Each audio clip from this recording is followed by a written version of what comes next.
Pas caille qu'il a, béton qu'il a. Et en classe A, il plantait en béton là.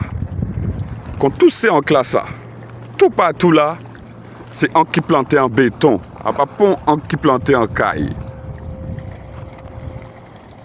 Là on vient ici pour montrer aux autres ça bien.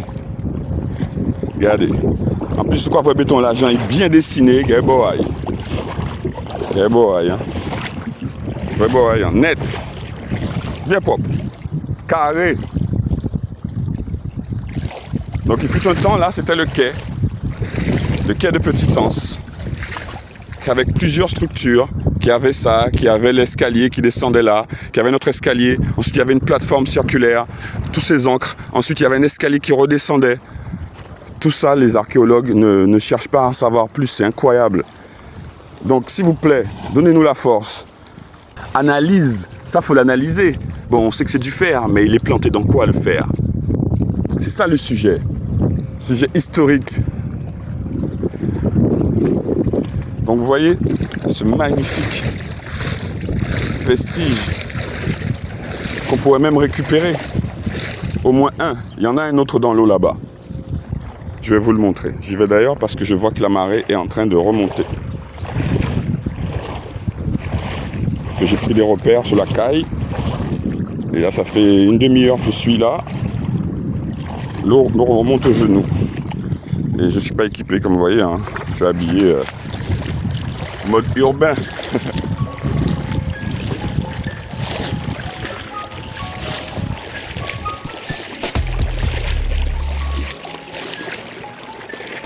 Donc en bas de l'eau là, il y a un gros morceau fait.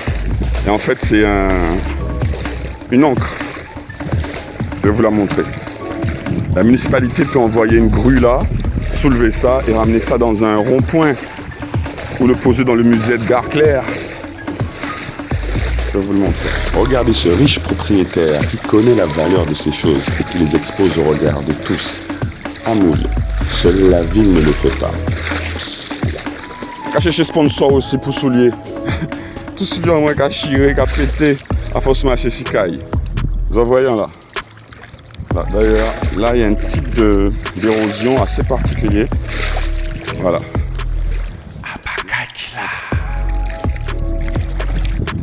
Qui mériterait d'être récupérée. Parce qu'elle ne sert à rien dans l'eau. Donc il faut l'enlever de l'eau, la nettoyer et la présenter au peuple avec son historique. Il fut un temps, le Moule, première capitale de la Guadeloupe, avait le plus grand port commercial et militaire des Antilles. Cette ville fut autosuffisante et eut l'autorisation d'exporter ses denrées à travers l'Europe et les Amériques. C'est des choses qu'on ne vous dit pas. Eh bien, ce sont des faits historiques, malheureusement tus ou à peine évoqués. À se demander pourquoi. En attendant, regardez ces vestiges qui témoignent de cette époque glorieuse. Même si certains ne retiennent que l'esclavage, moi j'essaie de voir plus large. Parce que les esclaves, admettons, ils étaient dans un cadre de vie. Il y avait des habitations, il y avait des plantations, il y avait des ponts, il y avait des machines, des industries, des commerces. Tout ça, c'est ça qui m'intéresse. Parce que depuis ma naissance, je connais l'histoire des esclaves qui ont souffert. Mais j'aimerais bien connaître dans quel cadre. Surtout, il y a un paradoxe. Enfin, un paradoxe.